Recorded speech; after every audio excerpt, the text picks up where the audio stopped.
Step 5, remove obstacles. So this is where you're starting to think about your change ideas. You've come up with some useful solutions and you want people to start practicing them. Kotter says there's probably real issues and some perceived issues that lead to either resistance to change or lack of commitment, which can make things equally difficult for you as the one who's leading the change. So the questions that we would probably think about is, when are we actually making that change happen? Are we in winter pressures when no one's actually got the capacity to go through that process? Are doctors due to rotate? So that means you do something now and then a month later you just have to start all over again. And lastly, think about what's in it for them. That's likely going to target the perceived issues. If you can find a good reason for them to participate in your change project, that's really beneficial. Here's a side note of a little mnemonic called RICE. Is ways in which you can motivate and engage people in your project. We can come back to that at the end if we've got some time. And about taking notes, you're going to get the recordings and the slides, and there's a really nice worksheet at the end for everybody as well. But this is where, if you've got good engagement, you can carry out your plan, do, study, act cycles, refine your change idea, and start the cycle of making it stick. Step 6, Kotter said, create short-term wins. And in his world, short-term is about every 6 to 8 months. And for most of us on this call here, that's probably the time in which we rotate into a new department. So it's a slightly different time scale, but he says, use positive reinforcement. In the QI world, the question is, what really is the win for the team? What is it that they're in it for? Why did they join you in the first place? How can you show them that we are getting closer to being able to achieve that? And a little hint, it's not really always pizza. Step 7. So Kotter says, build on the change. He says, don't just declare victory yet. You've made your change happen. People are starting to do what you want. Don't just celebrate yet. Assess what's happening. Assess what's working and what's not working. And in the QI world, we may have actually beaten them to it.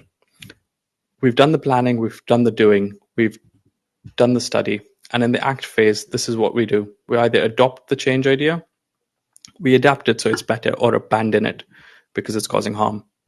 And so in this phase, when you reach this point, the questions you need to be asking is, what do we need to keep going? Do we need more funding? Do we need more people? Do we need digital innovation? What is it that will make this happen easier? What is the change that we need to adopt? That's the question on this stage. And lastly, step 8. So Kotter says, anchor the change in the corporate culture of the organization. He says, keep going until it becomes the way we do things around here.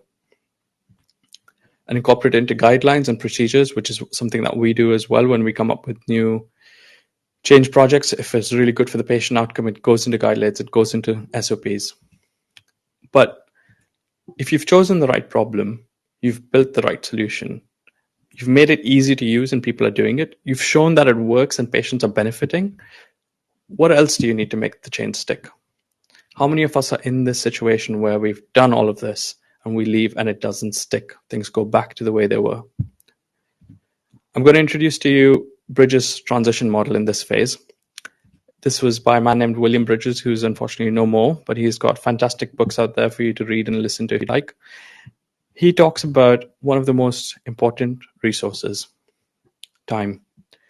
You need time through this process. If change is what we do to them, then transition is what they go through.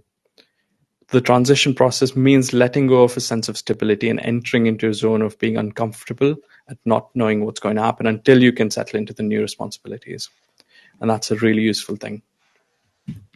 So in conclusion, we're not just introducing change, we're building it by finding the right problem, working with the right people. Spend time on the problem a little longer. Talk about your change a little more. Stand on the shoulder of giants. We've talked about John Kotter, William Bridges, Patrick Lencioni, some fantastic people, and we know about the IHI. They've got fantastic resources that we all have access to. Use them. And lastly, make time for transitions.